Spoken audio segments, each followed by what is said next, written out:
Alhamdulillah kita dapat berjumpa kembali melalui Zoom meeting ini. Untuk kegiatan pertama tadi sudah dilakukan pretest dengan tujuan untuk mengetahui informasi mengenai hak dan kewajiban warga negara untuk para mahasiswa semua. Oke, agenda berikutnya. Pertama saya insya Allah akan menyampaikan materi terlebih dahulu sedikit. Kemudian nanti dilanjutkan oleh teman-teman mahasiswa presentasi serta diskusi ya.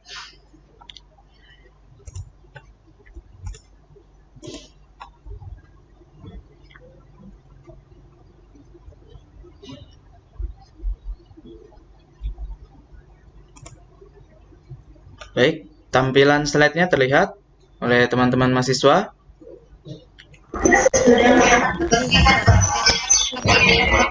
Oke, terima kasih. Oke, jadi berkaitan dengan hak dan kewajiban warga negara, maka ada muncul pertanyaan berkaitan dengan apakah itu hak, apakah itu kewajiban.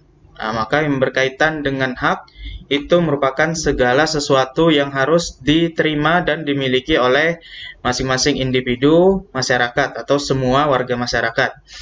Kemudian berkaitan dengan kewajiban, itu adalah segala sesuatu yang harus dilakukan sesuai kaidah yang berlaku ataupun juga peraturan-peraturan yang diberlakukan.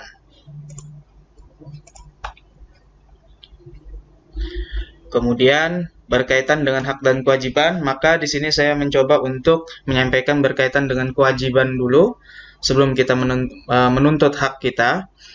Maka mengenai kewajiban, kita bisa pelajari dari lingkungan-lingkungan yang terkecil dulu ataupun di sekitar kita. Misalkan dari lingkungan keluarga. Pada slide ada suatu gambar. Di situ ada seorang anak yang membersihkan tempat tidurnya, kemudian ada seorang anak yang membantu orang tuanya membersihkan pekarangan rumah.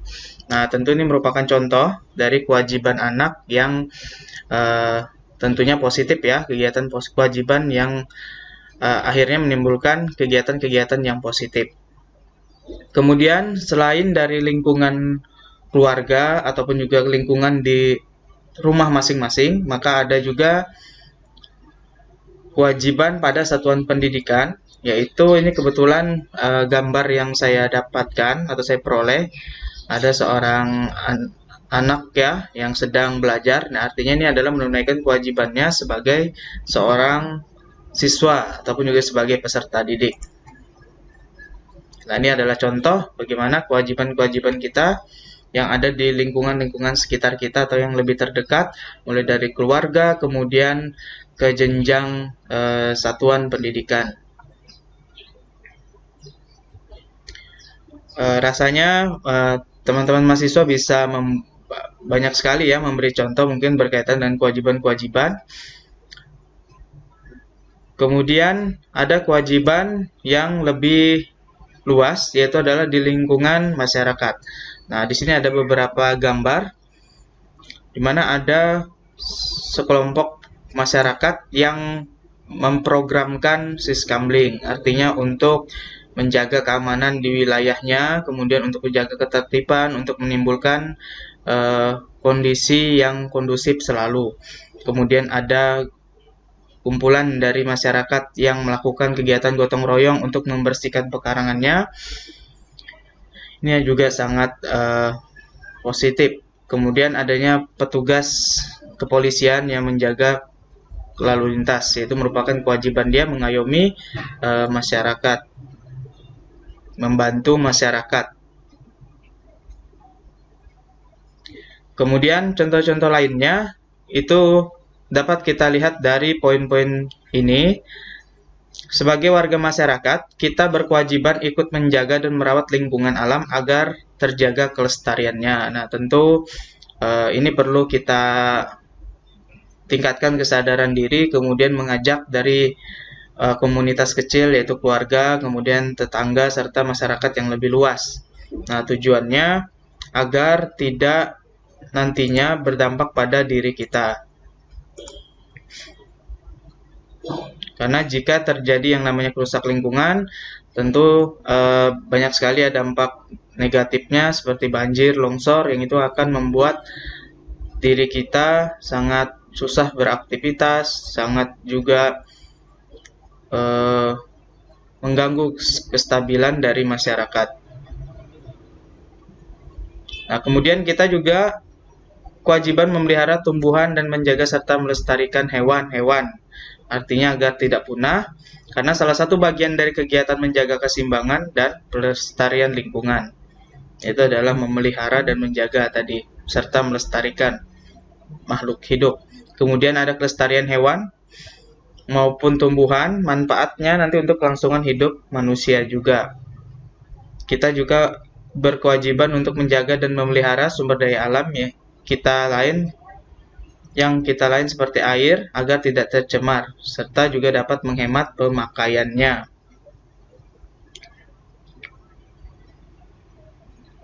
Tentu apabila air tercemar itu sangat merugikan ya bagi kita masyarakat, terutama air ini kan sudah kebutuhan pokok yaitu untuk minum, kemudian untuk mandi, cuci pakaian.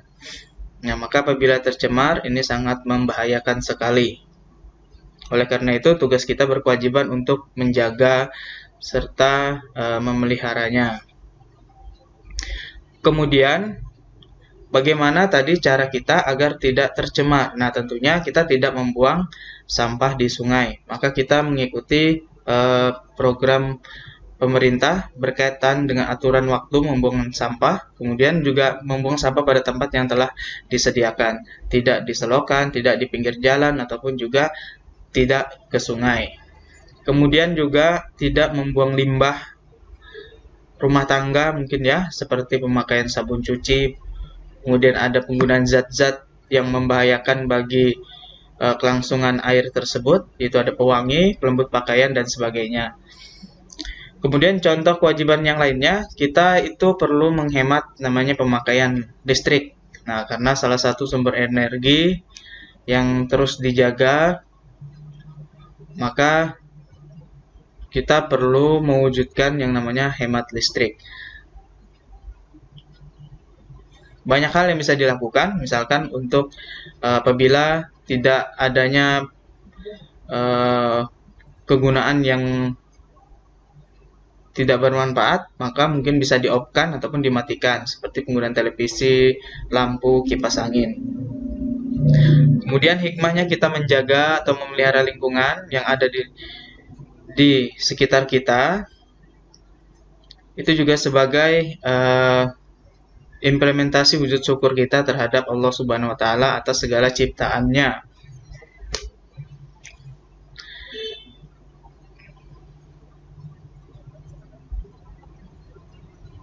Dengan kita bersyukur ini, maka insya Allah nikmat yang diberikan akan semakin bertambah. Kemudian selain berkaitan dengan sumber daya alam tadi, sekarang juga kita perlu yang namanya kewajiban dalam agama.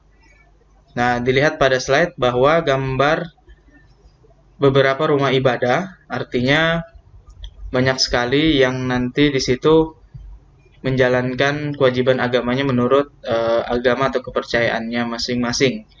Kemudian yang paling utama kita sebagai umat muslim itu kita selalu beribadah dengan baik, bersyukur serta melakukan segala perintahnya dan menjauhi larangannya. Nah, di sini ada suatu catatan bahwa ketika kita dalam hidup berdampingan di negara Kesatuan Republik Indonesia dalam kewajiban menjalankan perintah agama, maka kita harus menghargai dan menghormati hak dari saudara-saudara kita yang menganut agama atau kepercayaan yang berbeda. Atau kita harus banyak memahami makna dari toleransi itu. Kemudian untuk menjalankan kewajiban, maka perlu sepenuh hati atau menumbuhkan rasa ikhlas. Kemudian harapannya itu adalah terlaksana dengan baik, kemudian progresnya bisa dilakukan dengan penuh disiplin serta tanggung jawab. Kemudian ada kewajiban, kemudian ada yang hak. Nah, dimana kalau berkaitan dengan hak itu adalah Yang pertama, mengembangkan bakat dan kemampuan. Yang kedua, mendapatkan berbagai layanan umum. Berkaitan dengan mengembangkan bakat dan kemampuan, tentu setiap insan itu memiliki potensi yang ada dirinya. Maka kesempatan potensi itu wajib dikembangkan. Misalkan ada yang mungkin berpotensi di bidang seni musik, maka bisa disalurkan bakatnya pada wadah-wadah yang bisa mengembangkan seni musik tersebut. Kemudian misalkan di bidang olahraga, maka bisa mengembangkan bakatnya di bidang olahraga dengan memprogramkan pada sekolah olahraga tersebut dan sebagainya. Banyak lagi contohnya. Kemudian ada mendapatkan layanan umum. Tentu layanan umum ini hak ya bagi masyarakat, yaitu memperoleh kesehatan, bidang pendidikan, kemudian ada bidang administratif, serta menyampaikan gagasan dan pendapat di muka umum. Itu merupakan hak. Dan itu juga dijamin dalam Undang-Undang Dasar 1945. Oke, berkaitan dengan layanan kesehatan, tentunya hak yang diperoleh masyarakat itu adalah memperoleh pelayanan dengan pengobatan murah atau bahkan gratis. Nah, program pemerintah sebenarnya juga sudah mengarah ke murah atau mungkin bahkan gratis dengan melalui adanya BPJS Kesehatan. Tapi barangkali jika ada hal-hal yang masih kurang di kalangan masyarakat, maka itu nanti kembalinya bisa disampaikan pada aspirasi Dewan Perwakilan Rakyat yang kemudian nanti bisa berembuk pada Kementerian Kesehatan dan petinggi-petinggi lainnya. Kemudian di bidang pendidikan, tentu kita dulu setelah mengenal ada istilah sekolah gratis, walaupun faktanya memang tidak real gratis ya, tentu masih ada juga yang kita keluarkan biaya, seperti membeli buku, kemudian mungkin seragam atau sebagainya. Nah sekarang ada yang namanya program KIP, yang artinya memberikan peluang warga yang kurang mampu untuk mendapatkan pendidikan. Semacam mungkin beasiswa ini ya, artinya membantu masyarakat untuk terus dapat mengenyam pendidikan agar mencapai cita-cita yang diimpikan. Layanan administratif banyak sekali tentunya yang kita temui, bisa dalam hal pembuatan kartu ataupun juga akte. Nah, di sini bagaimana layanan administrasi ini ditekankan hak orang itu memperoleh bagaimana pengurusan secara mudah, murah, dan cepat. Kemudian layanan umum juga sama tadi, hampir mirip dengan pembuatan kartu, pembuatan surat-surat. Maka penyediaan air bersih, jaringan telepon, listrik, dan sebagainya juga diharapkan dapat sebaik mungkin dan semaksimal mungkin pada masyarakat untuk memperolehnya. Kemudian di sini kita menyampaikan gagasan pendapat bisa mulai dari kalangan ruang lingkup keluarga, kemudian dalam lingkup RT, serta hingga forum ke nasional, tentunya melalui prosedur-prosedur yang telah diatur. Kemudian melakukan berbagai kegiatan sosial keagamaan juga merupakan hak dari sebagian dari masyarakat. Baik, berikutnya ini adalah berkaitan dengan kewajiban warga negara serta hak warga negara yang tercantum dalam Undang-Undang 1945. Salah satunya berkaitan dengan kewajiban warga negara yang tercantum dalam UUD 1945, antara lain kewajiban untuk berperan serta dalam membela, mempertahankan kedaulatan negara Indonesia dari serangan musuh. Oke, kita ketahui bahwa kemerdekaan Indonesia tidak diperoleh dengan mudah, perlu yang namanya perjuangan yang luar biasa, pengorbanan harta, jiwa, dan yang lain-lain. Maka kita sebagai generasi penerus bisa mengisinya dengan cara terus belajar, serta kemudian juga bagaimana bisa membela, mempertahankan kedaulatan negara dari ancaman tantangan hambatan dari bangsa-bangsa luar. Nah, berikutnya, kewajiban-kewajiban berikutnya nanti bisa dibaca kembali. Kemudian ada yang namanya hak di sini. Di dalam Undang-Undang Dasar 1945 bahwa hak atas pekerjaan dan penghidupan yang layak. Nah, di sini dari negara itu memberikan diharapkan bisa memberikan pekerjaan dan penghidupan yang layak. Nah, tentunya masyarakat juga tidak hanya namanya berdiam diri, perlu ada yang namanya ikhtiar untuk menjemput suatu pekerjaan dan penghidupan yang layak tersebut. Ya, mungkin ini yang dapat saya sampaikan terlebih dahulu. Berikutnya bisa saya serahkan kepada kelompok pertama ya, kelompok pertama yang presentasi yaitu ada Nur Amalia Madila, Amelia Rahmah, Alpiana Saputri, serta Zalika Ruspitasari. Siapa yang ingin share screen-nya? Saya, Pak. Zalika ya? Iya.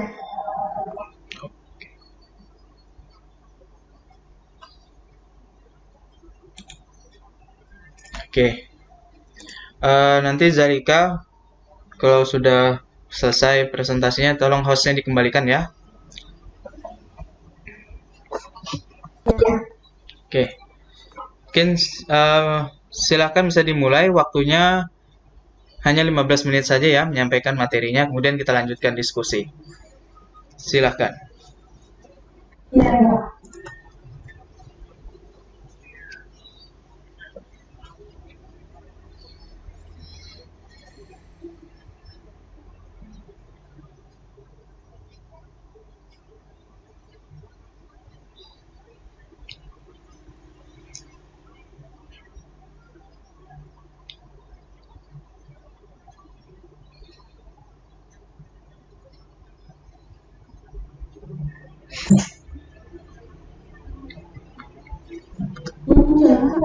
Sudah muncul di tempat saya muncul. Di tempat saya sudah muncul slide-nya.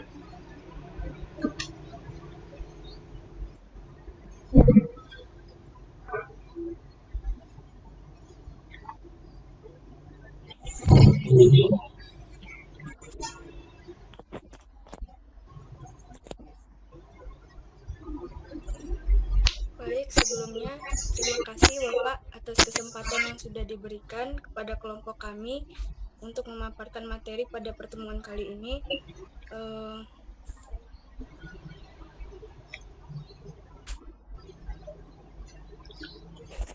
Jadi pada pertemuan kali ini kami akan membahas mengenai hak dan kewajiban warga negara.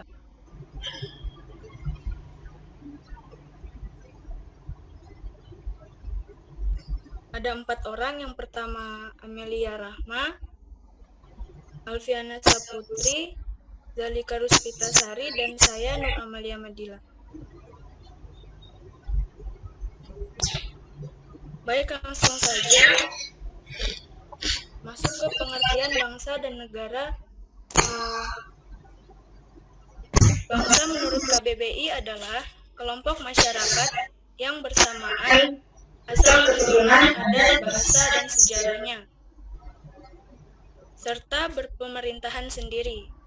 Sedangkan secara umum dapat diartikan sebagai sekumpulan manusia yang bersatu pada satu wilayah dan mempunyai keterikatan dengan wilayah tersebut.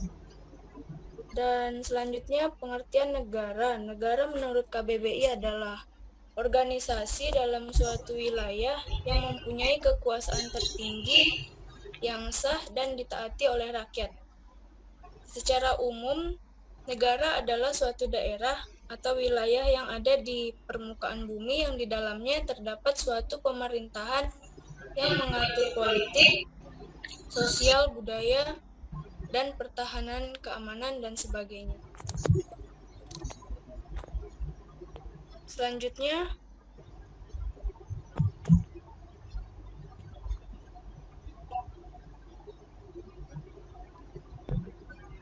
slide selanjutnya, Lika.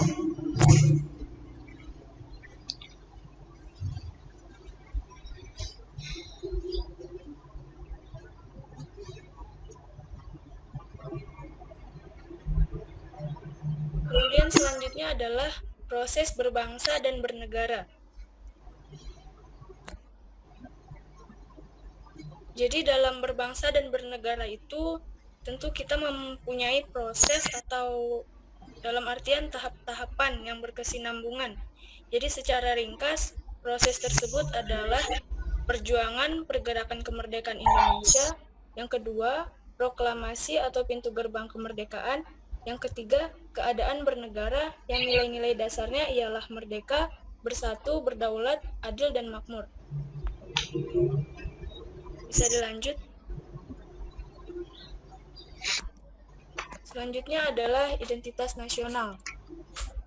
Identitas menurut KBBI itu ciri-ciri atau keadaan atau jati diri seseorang.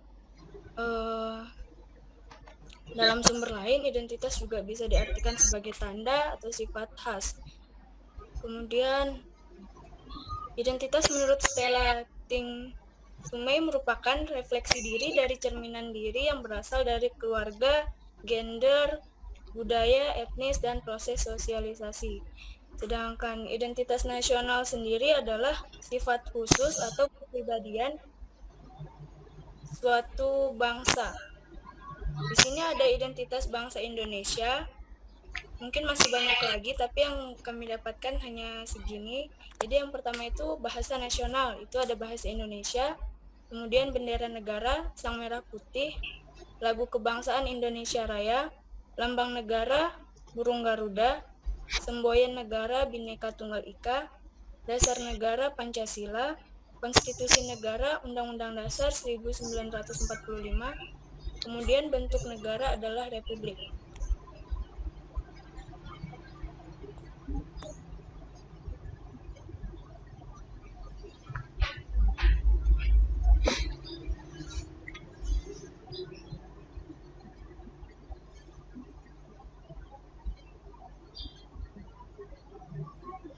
Kerangka dasar kehidupan berbangsa dan bernegara. Yang pertama Pancasila. Karena Pancasila sebagai lambang negara Indonesia yang menjadi ideologi bangsa Indonesia dalam kehidupan bangsa Indonesia dan sebagai pandangan hidup bangsa Indonesia. Mohon maaf Alpiana, bisa diaktifkan videonya? Ya, oke. Yang kedua, Dasar 1945.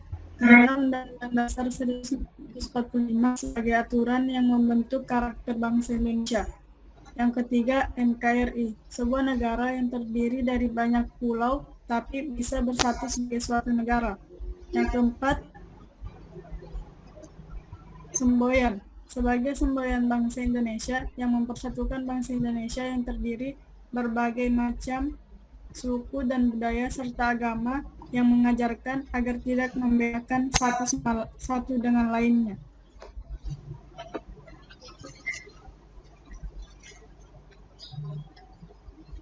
Warga negara, hak dan kewajiban warga negara. Hak adalah segala sesuatu yang pantas dan untuk didapatkan oleh individu sebagai anggota warga negara sejak masih berada di dalam kandungan. Hak pada umumnya didapat dengan cara diperjuangkan melalui pertanggungjawaban atas kewajiban. Kewajiban adalah segala sesuatu yang dianggap sebagai suatu keharusan atau kewajiban untuk dilaksanakan oleh individu sebagai anggota warga negara guna mendapatkan hak yang pantas untuk didapat.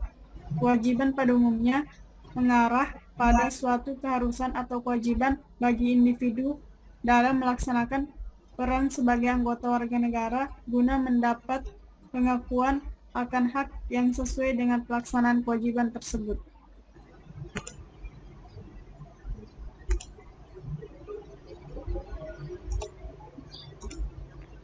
Hak memiliki beberapa contoh. Pertama, mendapatkan perlindungan hukum, berhak atas pekerjaan dan penghidupan yang layak, memiliki kedudukan yang sama di mata hukum dan di dalam pemerintahan, bebas untuk memilih, memeluk, dan menjalankan agama dan kepercayaan masing-masing yang dipercayai. Setiap warga negara berhak memperoleh pendidikan. Contoh kewajiban, setiap warga negara memiliki kewajiban untuk berperan serta dalam membela, mempertahankan kedaulatan negara Indonesia dari serangan musuh. Setiap warga negara wajib membayar pajak dan retribusi yang telah ditetapkan oleh pemerintah pusat dan pemerintah daerah. Setiap warga negara wajib mentaati serta menjunjung tinggi dasar negara. Kesimpulannya, Indonesia merupakan suatu negara yang demokratis, tentunya mempunyai elemen seperti masyarakat. Negara memiliki hak dan kewajiban bagi warga negaranya, begitu pula dengan warga negara juga memiliki hak dan kewajiban terhadap negaranya.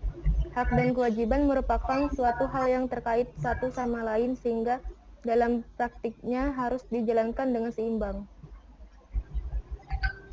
Hak adalah suatu yang melekat pada setiap manusia yang menjadi milik kita sebagai anugerah dari Tuhan, sedangkan kewajiban adalah segala sesuatu yang harus dilakukan atau dilaksanakan oleh masing-masing individu sehingga bisa mendapatkan haknya secara fisik.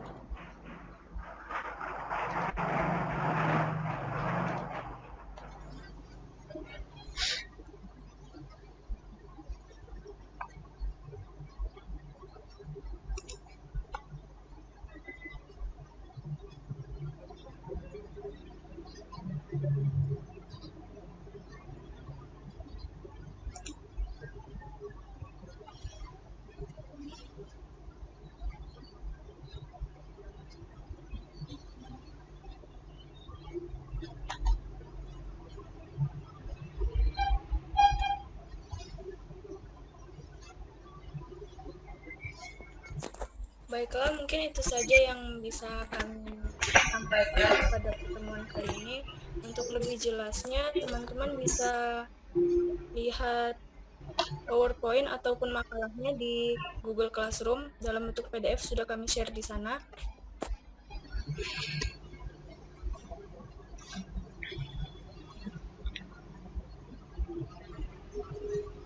Ya, baik, terima kasih.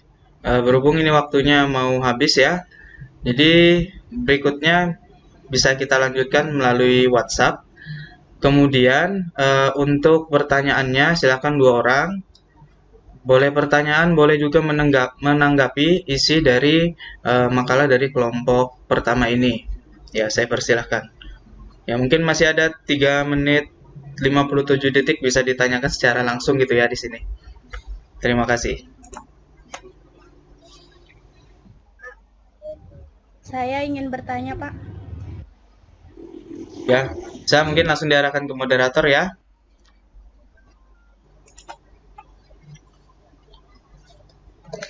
Ya, silakan. Sebelumnya, Assalamualaikum warahmatullahi wabarakatuh. Perkenalkan, nama saya Febi Nur Susanti dari kelompok 5, ingin bertanya kepada kelompok 1. Pertanyaannya saya, sebutkan contoh kewajiban yang kalian lakukan di rumah. Terus kalau misalkan kalian tidak melakukan kewajiban tersebut, apakah ada konsekuensinya di rumah atau dibiarin aja? Sekian, terima kasih.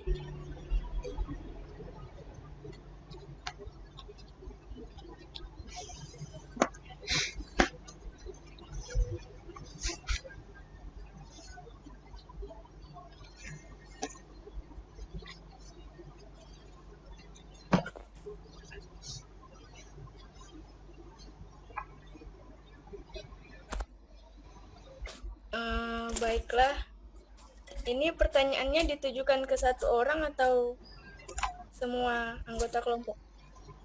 Semua anggota. Satunya aja. Ya.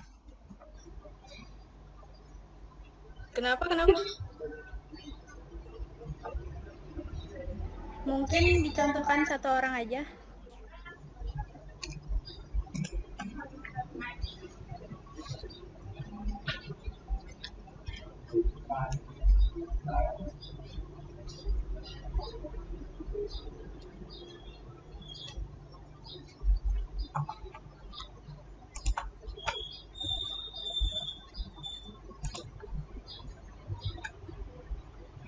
Silakan teman-teman mahasiswa, pertanyaan kedua.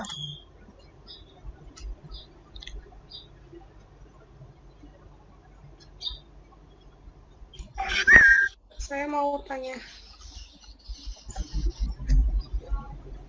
Silakan. Jadi sebelumnya perkenalkan saya Miftahul Jannah dari kelompok 7. Tadi kan ada beberapa ketidakseimbangan apabila hak dan kewajiban itu tidak dijalankan.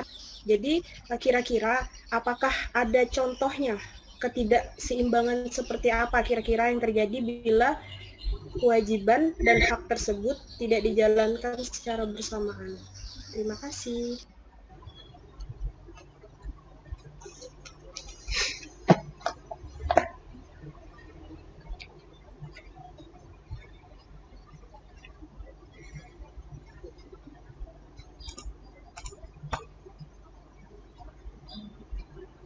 Baik, nanti untuk menjawabnya bisa lewat voice note WA aja ya. Baik, Pak. Baik, Pak. Baik, terima kasih.